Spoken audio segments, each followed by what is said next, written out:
Hello friends, welcome to Ayushman classes. तो D triple S B TGT maths जो female candidate का paper हुआ था 2018 में, उसका हम लोग सोल्यूशन कर रहे थे और ये उसका लेक्चर नंबर 2 है। ठीक है, फर्स्ट लेक्चर में हम लोग क्वेश्चन नंबर 1 से लेकर 10 तक के क्वेश्चंस को सॉल्व कर चुके हैं। आज हम लोग क्वेश्चन नंबर 11 से लेकर 20 तक के क्वेश्चन को सॉल्व करेंगे। तो इस वीडियो को बनाने का मकसद सिर्फ इतना नहीं है कि आपको जो इसके सॉल्यूशन बता दिए जाएं, बल्कि ये है कि आपका जो है आपको इसमें बेस्ट पॉसिबल सॉल्यूशन क्या हो सकता है वो आपको बताया जाए। दूसरी चीज़ ये है कि जो चीज़ आप भूल चुके हैं या जो चीज़ आप टच में नहीं है उसको भी याद दिला दिया जाए, और कुछ और नए कॉन्सेप्ट्स होंगे जिसको आपको बता देने से जो है आपकी तैयारी में और एक नई दिशा मिल जाएगी। एक बहुत सशक्त रूप से जो है आप पेपर को जो है सॉल्व करने में सक्षम होंगे। तो बहुत सारी चीज़ों के लिए चीज़ें हम लोग डिस्कस करेंगे इस लेक्चर में। आप बने रहिएगा लास्ट तक, जो है वीडियो को लास्ट तक जरूर देखिएगा, आपको जरूर पसंद आएगा। जब पसंद आएगा तो एक लाइक का बटन दबाना नहीं भूलिएगा। चैनल पे अभी नए हैं तो चैनल को सब्सक्राइब जरूर कर लीजिएगा, क्योंकि ऐसे वीडियो लेके मैं उपस्थित होता रहता हूँ। साथ ही साथ आपको ये बताना है कि अगर इस पेपर का अगर आप पीडीएफ चाहते हैं तो प्ले स्टोर से जाके आयुष्मान क्लासेस ऐप आप डाउनलोड कर सकते हैं। साथ ही साथ हम लोग D triple S B TGT maths के लिए जो कोर्सेज प्रोवाइड करवाते हैं, तो आप जो है वहाँ से जो है प्ले स्टोर से आयुष्मान क्लासेस ऐप डाउनलोड करके उस पर एक रजिस्ट्रेशन आपको कर लेना है, और रजिस्ट्रेशन करने के बाद फी का पेमेंट करके आप कोर्स से जो जुड़ सकते हैं। इस कोर्सेज में हम लोग आपको वीडियो लेक्चर्स प्रोवाइड करवाते हैं, चैप्टर वाइज आपको असाइनमेंट प्रोवाइड करवाते हैं, विद सॉल्यूशन होता है, और टेस्ट सीरीज प्रोवाइड करवाते हैं जो भी चैप्टर वाइज और विद सॉल्यूशन होता है। ठीक है, तो ये सारी चीज़ें जो है आपको मिलती हैं, और एक बहुत ही सटीक रणनीति के साथ जो है हम लोग तैयारी करवाते हैं, जिससे आपकी सफलता जो सुनिश्चित हो सके। तो आप भी जो अगर आपको जुड़ना हो तो जल्दी से जल्दी आप जुड़ सकते हैं। कोई भी क्वेरी अगर आपकी हो कोर्स से संबंधित, ये मेरा व्हाट्सएप नंबर है 8128618579। इस पर आप व्हाट्सएप करके भी कोर्स के बारे में इंक्वायरी कर सकते हैं। ठीक है, चलिए आज का वीडियो हम लोग स्टार्ट करते हैं। तो आज का हमारा जो फर्स्ट क्वेश्चन है वो कहा है find the sum of the cubes of the roots of the equation x cube minus 6x² plus 11x minus 6 is equal to 0। एक क्यूबिक इक्वेशन है जिसके 3 रूट्स होंगे, उन रूट्स का के क्यूब का सम फाइंड करना है। तो एक तो तरीका ये हो सकता है कि आप इसको फैक्टराइज करें और रूट्स निकालें, उसके बाद उनका क्यूब करें और सम कर दें। तो हो सकता है कि कुछ फैक्टराइज आसानी से हो जाए, हो सकता है फैक्टराइज आसानी से ना भी हो पाए। ठीक है, दूसरा तरीका क्या हो सकता है, देखिए क्लास 9th की एनसीईआरटी में एक आइडेंटिटी पढ़ाई जाती है, उसको मैं आपको याद दिलाना चाहता हूँ। आइडेंटिटी क्या होती है alpha cube plus beta cube plus gamma cube, या आप A cube plus B cube plus C cube भी बोल सकते हैं, -3 alpha beta gamma is equal to होता है alpha plus beta plus gamma, और दूसरे ब्रैकेट में alpha square plus beta square plus gamma square minus alpha beta minus beta gamma minus gamma alpha. ये आइडेंटिटी होती है। ठीक है, थोड़ा और अच्छे से इसको अगर मैं व्यवस्थित करूं तो इसको हम लोग लिख सकते हैं alpha plus beta plus gamma, और alpha square plus beta square plus gamma square को मैं लिख देता हूं alpha plus beta plus gamma का whole square minus 2 alpha beta 2 beta 2 gamma 2 beta gamma 2 gamma alpha होगा, और यहाँ पे 1 टाइम्स ये भी है, तो कुल मिलाकर कितना हो जाएगा -3 टाइम्स क्या हो जाएगा alpha beta plus beta gamma plus beta gamma और प्लस गामा अल्फा। तो इस आइडेंटिटीज की हेल्प से हम लोग इस चीज़ों को आसानी से निकाल सकते हैं।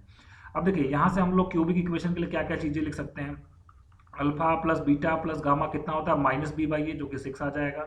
फिर alpha beta plus beta gamma plus gamma alpha वो कितना आता है c/a जो कि 11 हो जाएगा, और अल्फा बीटा गामा की बात करें तो कितना होता है -d/a जो कि 6 हो जाएगा। चलिए वैल्यूज को पुट करते हैं हम लोग। तो यहाँ पर लेफ्ट में क्या मिलेगा alpha cube plus beta cube plus gamma cube, ठीक है, और -3 अल्फा बीटा गामा है, अल्फा बीटा गामा की वैल्यू 6 है, 6 3 18 हो गया। राइट हैंड साइड में alpha plus beta plus gamma कितना 6 है, यहाँ पे 6 का स्क्वायर हो जाएगा 36, और माइनस 3 टाइम्स अल्फा बीटा इसकी वैल्यू कितनी 11, 11 3 कितना हो जाएगा 33। तो 36 में से 33 करेंगे 3 आएगा, 3 इंटू 6 कितना हो जाएगा 18। तो राइट हैंड साइड में कितना आ गया 18, और लेफ्ट वाला ये -18 राइट में आएगा तो कितना आ जाएगा +18। तो लेफ्ट में हमारे पास क्या बचा alpha cube plus beta cube plus gamma cube, और यही है हमारे रूट्स के क्यूब का सम जो कि कितना आएगा 36 आएगा। आइए ऑप्शंस में देख लेते हैं, फोर्थ ऑप्शन हमारा करेक्ट हो जाएगा। ठीक है, आई होप सो आपको अच्छा लगा होगा। नेक्स्ट क्वेश्चन है क्वेश्चन नंबर 12। कहा जा रहा है एक quadratic polynomial in x leaves remainder 4। एक क्वाड्रेटिक पॉलिनोमियल को जो रिमाइंडर कब छोड़ता है 4 छोड़ता है कब, जब उसको x-1 से डिवाइड करते हैं तो रिमाइंडर 4 बचता है, जब x-2 से डिवाइड करते हैं तो रिमाइंडर फिर से 4 बचता है, और जब x-3 से डिवाइड किया जाता है तो रिमाइंडर 0 बचता है। बताना है कि वो क्वाड्रेटिक पॉलिनोमियल क्या है। ठीक है, तो देखिए इस क्वेश्चन को सॉल्व करने का बेस्ट पॉसिबल तरीका होता है कि हम लोग जो है यहाँ पे रिमाइंडर थ्योरम का इस्तेमाल करते हैं, जो कि क्लास 9th की एनसीईआरटी में पढ़ाया जाता है। ठीक है। तो अगर x -1 से हमको डिवाइड करके बताना है कि रिमाइंडर कितना आएगा, चलिए पहले ऑप्शन को चेक कर लेते हैं कि पहले ऑप्शन में अगर यही पॉलिनॉमियल हो और उसको हम x -1 से डिवाइड करें तो रिमाइंडर कितना आएगा। तो रिमाइंडर थ्योरम आपको याद करवा देता हूँ, x = 1 इस पॉलिनॉमियल में पुट कर दीजिए, जो भी वैल्यू आएगी वही रिमाइंडर आएगा। तो 1 में पुट कर दूं तो कितना आ जाएगा, ये -2 और +6 + 5 कितना आ जाएगा, 11 - 2 9 आ गया। रिमाइंडर तो 4 आना चाहिए था, रिमाइंडर 4 तो नहीं आ रहा है, इसका मतलब फर्स्ट ऑप्शन हमारा इनकरेक्ट हो जाएगा। ठीक है, दूसरे में वैल्यू पुट कर देते हैं, x = 1 कितना देगा, ये -2 और +6 कितना आ गया, 4 आ गया, 4 आना चाहिए था। ठीक है, अब दूसरा चेक कर लेते हैं कि x -2 से डिवाइड करने पे भी रिमाइंडर 4 आना चाहिए। तो x = 2 इसमें पुट कर दीजिए, तो -2 × 2 का स्क्वायर 4 हो गया और +6 × 2 = 12, 12 - 8 कितना आ गया, 4 आ गया। फिर से दूसरा भी ठीक हो गया, दूसरा भी सेटिस्फाई हो गया। अब x -3 से डिवाइड करने पर रिमाइंडर 0 आना चाहिए। आइए देखते हैं, x = 3 पुट कर दीजिए, तो -2 × 3 का स्क्वायर 9 होता है, +6 × 3 = 18, 18 - 18 = 0 आ गया। तो ये भी सेटिस्फाई हो रहा है, इसका मतलब यही पॉलिनॉमियल है जिसको हम लोग x -1, x -2 और x -3 से डिवाइड करने पर रिमाइंडर 4, 4 और 0 बचेगा।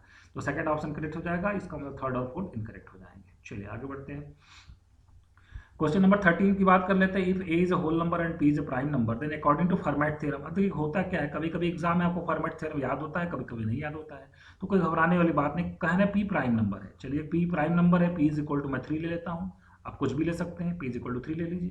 कहना है कि अब इसमें अगर मैं पुट करूँ, इसमें p = 3 पुट करूँ तो वो p से डिविजिबल होना चाहिए, मतलब 3 से डिविजिबल होना चाहिए। रखते हैं वैल्यू, तो 2 की पावर p -1 मतलब 3 - 1, 3 - 1 कितना होगा, 2 - 2, 2 का स्क्वायर 4, 4 - 2, क्या 2 3 से डिविजिबल होगा, नहीं होगा, ये फॉर्मेट थ्योरम नहीं है। ठीक है, इसमें सेकंड वाले में रखिए, तो 2 की पावर p = 3 रख रहा हूँ, तो 8 - 1 कितना आ गया, 7, क्या 7 p 3 से डिविजिबल है, नहीं, ये इनकरेक्ट है। थर्ड में रखते हैं, 2 का p मतलब कितना आ जाएगा, 2 का क्यूब और -2, 8 - 2 कितना आ गया, 6, कहना 6 इज नॉट डिविजिबल बाई 3, ये तो होता है, ये भी इनकरेक्ट है। अब 2 की पावर p - 2, फिर से 2 p की जगह 3 रखिए, तो 2 का क्यूब 8, 8 - 2 कितना गया, 6, क्या 6 3 से डिविजिबल होता है, यस, यही हमारा फॉर्मेट थ्योरम है। ठीक है, तो नहीं भी आता कोई दिक्कत वाली बात नहीं, कभी कभी आप ऑप्शन से भी चेक कर सकते हैं। चलिए क्वेश्चन नंबर 14 की तरफ बढ़ते हैं। a = 1/3 - 2√2, b = 1/3 + 2√2, तो फाइंड करना आपको वैल्यू a² + b² की। क्लास 9th के एनसीईआरटी में इस तरीके का चैप्टर है रियल नंबर सिस्टम में, वहाँ पे आपको जो है इस तरीके के क्वेश्चन आपको मिल जाएंगे। करना क्या होता है कि इसके कॉन्जुगेट से इसको रेशनलाइज कर लेना है। रेशनलाइज करने के लिए जो नीचे दिया हुआ 3 - 2√2 उसका कॉन्जुगेट होता है 3 + 2√2, उससे न्यूमरेटर और डिनोमिनेटर में हम मल्टीप्लाई कर देंगे। ठीक, तो एक इस तरीके का बन जाएगा, 3 + 2√2 ऊपर आ जाएगा और नीचे a + b a - b का फार्मूला लगाएंगे तो नीचे 1 आ जाएगा, 1 लिखने की जरूरत आपको नहीं है। और b = अगर हम लोग बात करें तो कितना आ जाएगा, 3 - 2√2 आ जाएगा, ऊपर नीचे 3 - 2√2 से मल्टीप्लाई कर दिया। अब हमें a² + b² की वैल्यू निकालना है, a² कर दीजिए आप प्लस b² करके ऐड कर दीजिए, तो 3 का स्क्वायर 9, 2√2 का स्क्वायर कितना आएगा, 4 × 2 = 8, ठीक है, और 3 का स्क्वायर हो गया 9 और 2 × 2 = 4, 4 × 2 = कितना हो गया हमारा 8 हो जाएगा। ठीक है, चलिए आगे बढ़ते हैं हम लोग और फिर +2a भी करेंगे तो 2 × 3 = 6, 2 × कितना होगा 12, 12√2 आ जाएगा। b² करेंगे 3 का स्क्वायर 9, फिर से 8 और -12√2 आ जाएगा, तो +12√2 -12√2 कैंसिल हो जाएगा, 9 8 17, 17 17 कितना आ जाएगा 34, 34 आंसर आ जाएगा। थर्ड ऑप्शन हमारा करेक्ट हो जाएगा। नेक्स्ट क्वेश्चन की तरफ बढ़ते हैं। नेक्स्ट क्वेश्चन देखिए थोड़ा सा इंटरेस्टिंग है, वेक्टर स्पेस से संबंधित क्वेश्चन है। कहा जा रहा है if the set of all triplets x1 x2 x3 of real number are form a vector space V3 then a subspace denoted by vertical plane y = x can be obtained by linear combination of sets equal to what. तो देखिए जिसको linear algebra की अच्छी study है वो तो थोड़ा question को समझ लेगा, जिसको लीनियर अलजेब्रा बिल्कुल नहीं आता है तो उसको इस क्वेश्चन को समझने में थोड़ी दिक्कत आ सकती है। तो मैं आपको इस तरीके से बताऊंगा कि जो कैंडिडेट लीनियर अलजेब्रा समझते हैं उनको तो अच्छे से समझ में आ ही जाएगा, और जो लीनियर अलजेब्रा बिल्कुल नहीं जानते वो भी इस क्वेश्चन को आसानी से समझ सकते हैं। देखिए एक x1 x2 x3 टाइप का ट्रिपलेट बनाना है आपको, ठीक है, मैं बनाता हूं जिसमें ये कंडीशन है कि y = x रखना है। ठीक है, तो इसका मतलब x1 की जगह मैं x रख देता हूं, ठीक है, और y की जगह भी मैं रख देता हूं x, ठीक है, क्योंकि y = x कहा गया है, तो x को तो x ही लिख रहा हूं मैं पहला कोऑर्डिनेट x मान लेता हूं, x को x लिख दिया और y = x रख दिया, और थर्ड कोऑर्डिनेट हमारा x3 है, x3 की जगह मतलब z में लिख देता हूं, या नहीं लिखे x3 भी लिखे तो भी काम चलेगा हमारा। मतलब ये हमारा x कोऑर्डिनेट, ये हमारा y कोऑर्डिनेट, ये हमारा z कोऑर्डिनेट, x कोऑर्डिनेट को मैं x लिख दिया, कोई दिक्कत नहीं।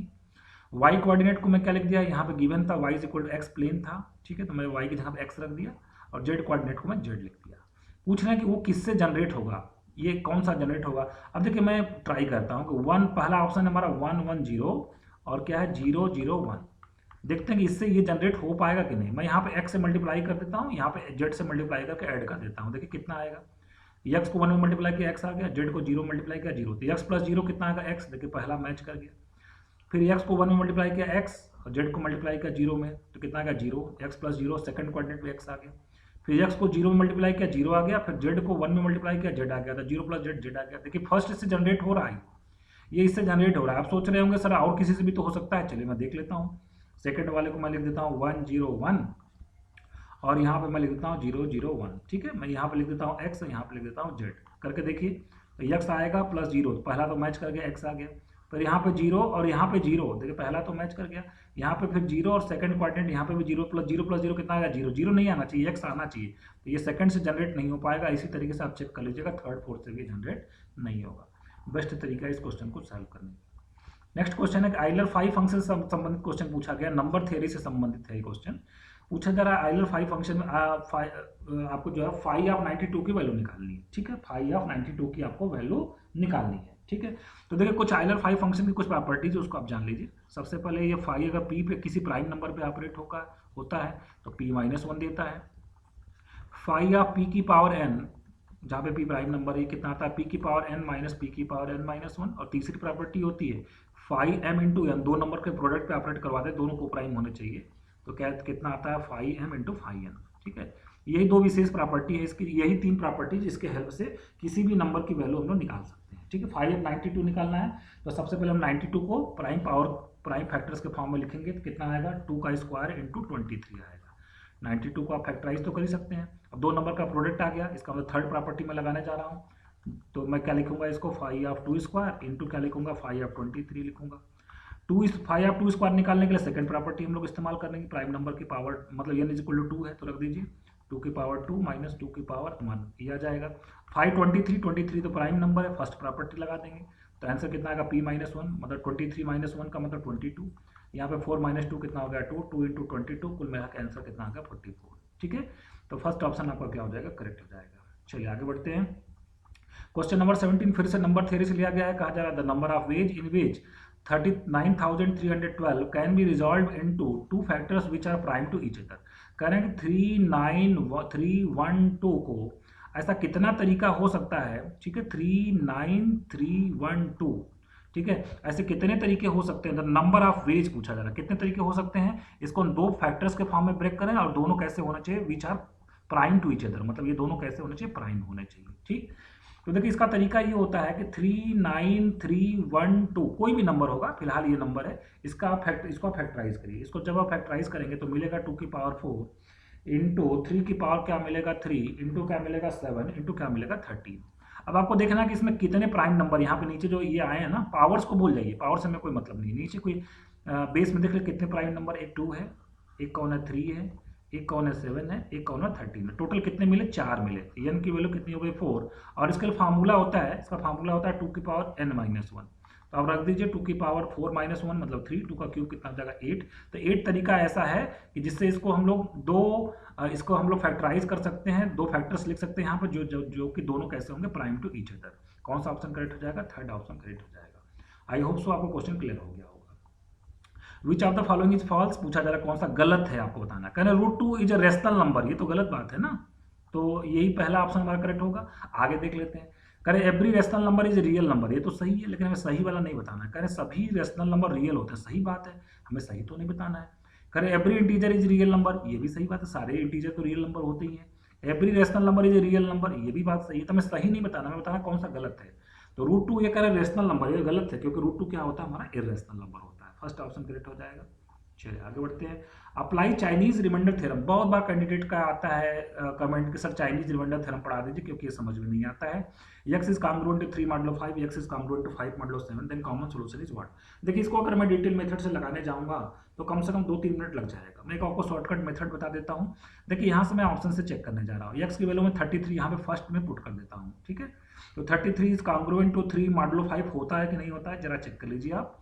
कैसे चेक करेंगे, चेक करने का तरीका क्या है, 33 माइनस 3 करिए, ये रिमाइंडर है, तो 33 में से 3 को माइनस करिए 30 आएगा। क्या 35 से डिविजिबल होता है, बिल्कुल होता है, पहला सेटिस्फाई हो गया। सेकंड में रखिए यहाँ पे 33, तो 33 इज कॉन्ग्रुएंट टू 5 मॉडुलो 7 जब आप रखेंगे तो 33 माइनस 5 कितना होगा 28।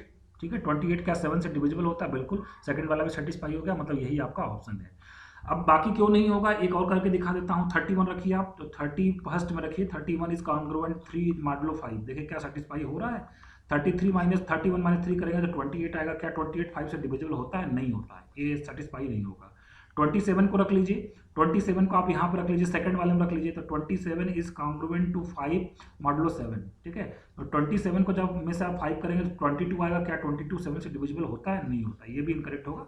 इस तरीके से आप 4 को चेक कर लीजिएगा, इनकरेक्ट हो जाएगा। ठीक है, तो डिटेल मेथड में किसी अलग से एक वीडियो बना दूंगा चाइनीज रिमाइंडर थ्योरम पे, जिसमें आपको डिटेल मेथड में बता दूंगा कैसे इस तरीके क्वेश्चन को डिटेल में सॉल्व किया जाए। उसमें भी ज़्यादा टाइम नहीं लगेगा, आपको 1.5 से 2 मिनट लगेगा, ऐसा डायरेक्टली कर सकते हैं। ठीक है, चलिए नेक्स्ट क्वेश्चन की तरफ बढ़ते हैं।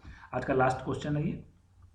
क्वेश्चन है which of the following set is the basis for the subspace W is equal to, एक मैट्रिक्स है x y 0 t such that x plus 2 y plus t is equal to 0, y plus t is equal to 0।